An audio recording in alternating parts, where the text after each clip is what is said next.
jumped off the wagon. Morning, YouTube. Well, today I'm in Hershey, Pennsylvania, which the Kissmobile behind me might give you that clue, but we're going to head in and check out the Transportation Museum. I hear they got a good-sized collection of buses and other things. So, is it just me, or do you want to take that and turn that into an RV? Shh. Let's go inside and check it out. Yeah, so this one's the 1926 Dodge.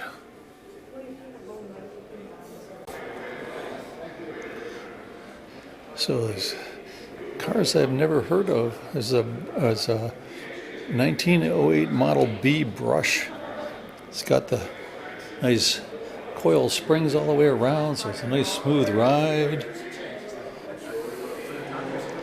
A little one-cylinder. Very cool. And before oil came in quart plastic containers, they would come in big drums and you could fill up these quart containers, and I do believe my grandfather used to have a couple of these in his garage. So this is a 1896 Benton Harbor. So, 1924, you want to get the car. It's like, yeah, I want to go camping and stuff. And then in 1928, I got this nice little pop-up trailer. The door is a little short, but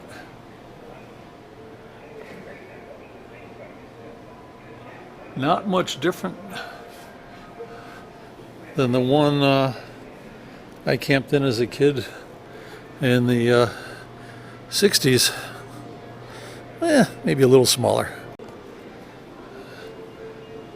Nice little 1930 DeSoto. And 1938 autocar tanker.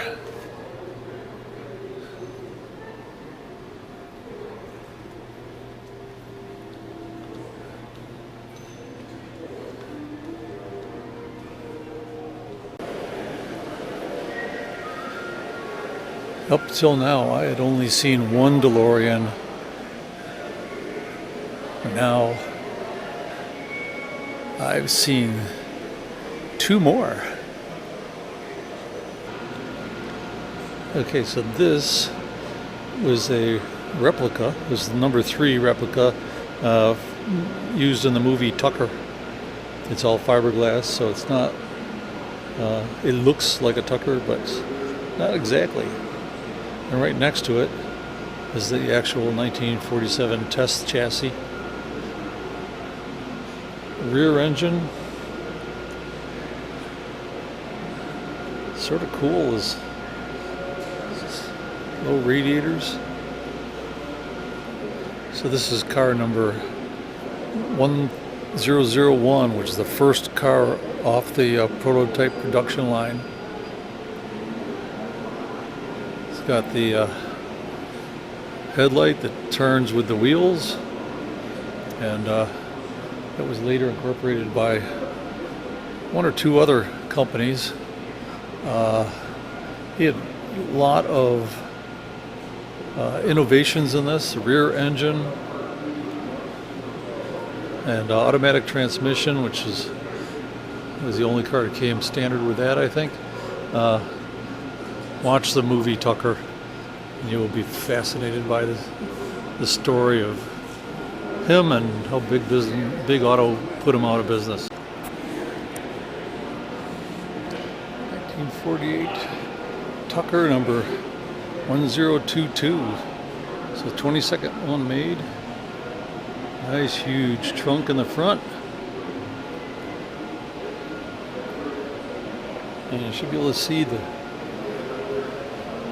push button transmission. I think, no, it's on the column.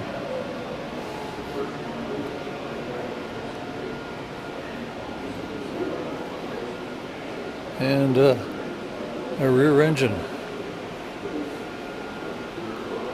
with lots of room to work on it.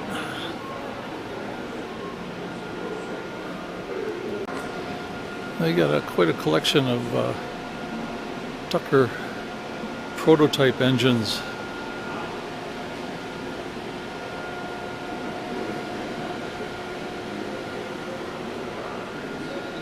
And here's one with a transmission mounted on it.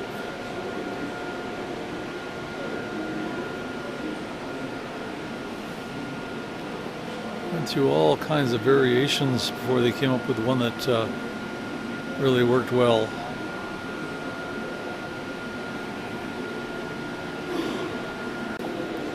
And if it looks like this one's standing on its end, that's because this is actually a air-cooled helicopter motor that Tucker modified to make it water-cooled, and so you could turn it on its side.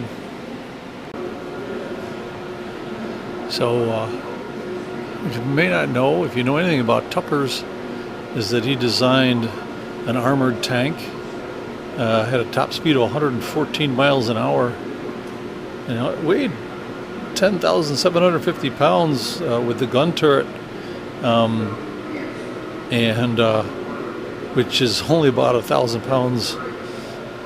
Actually, not even that, about 300 pounds less than my bus. But the U.S. government didn't want to buy them because they considered them too fast. Can you imagine if they had these and gave them to patent? Now, as cool as all those cars are, the reason I came here was the buses. So let's take a look at a few. There's a nice early bus, wood sides, and put your nickel fare right in there.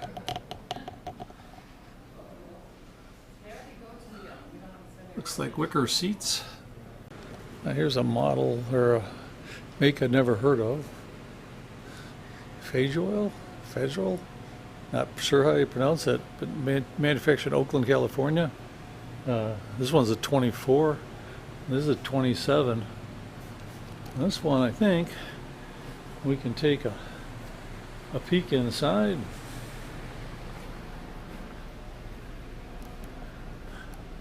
They got a driver's door and a door on the other side, and these are definitely wicker seats. But very interesting. Each window's rolled down, and I'll take a peek in the back here.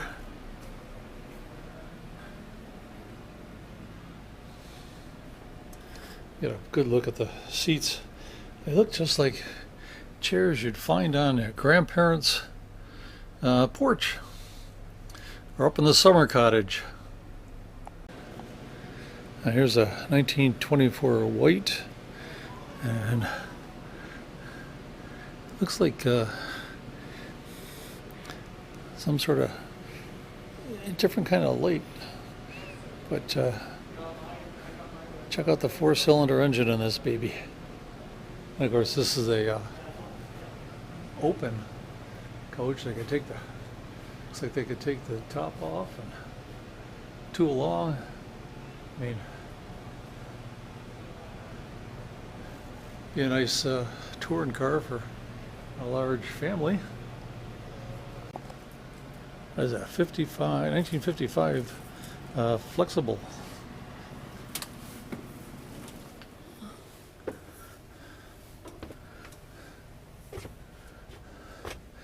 And I got a couple steps up, so you got the storage underneath, and the racks. Looks like a windshield like the Scenic Cruiser.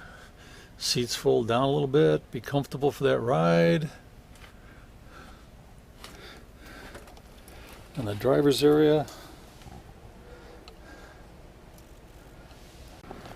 So that was at 55, and then 56. Trailways went to GM models. Air conditioned. Ooh. Not much different. I mean, driver's area.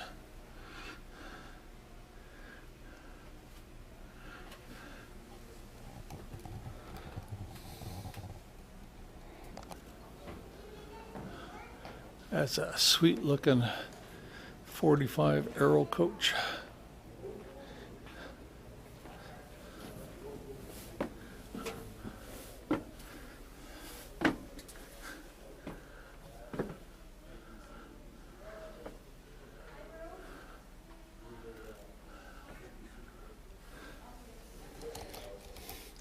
Look at the size of that steering wheel.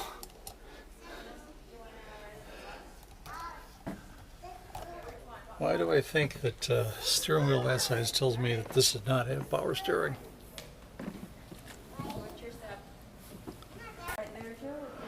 And a 59 GM coach. Got the double doors, which is pretty cool. Well, slightly different different features, different years.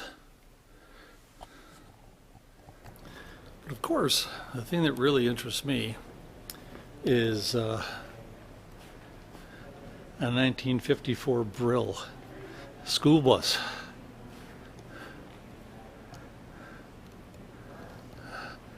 Very definitely a rear engine and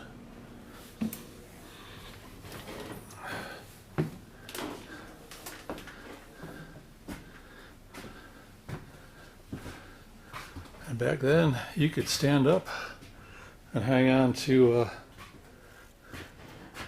the rails. I remember standing up going to school a few times. If you're the last one on the bus, if you're the first one on, the coveted seat was next to the emergency door because all kinds of leg room. Until that big kid stood there in front of you. But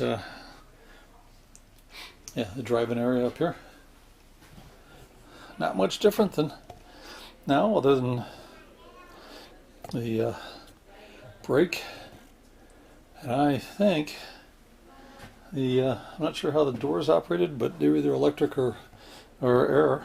So they made over 400 buses of this model, but only 26 of them were configured as school buses, and this is the only one left in existence of that configuration. Okay, this is the 86 GM.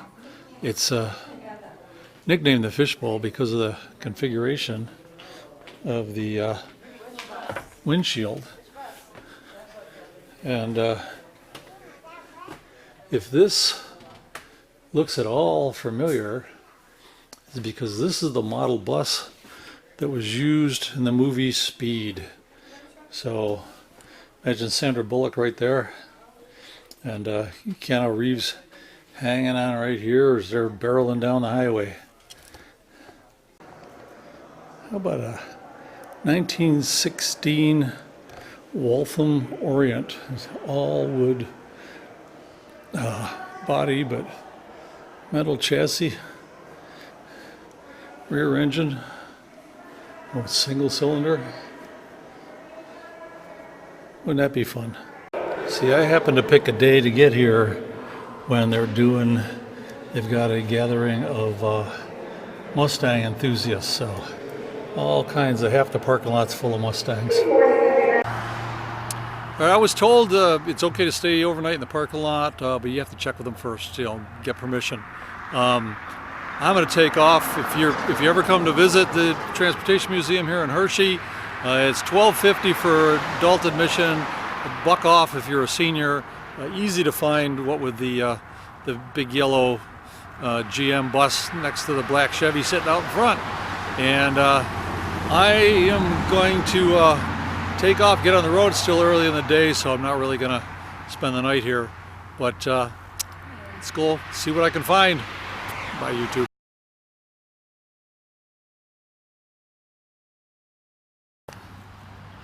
So why is this guy so happy?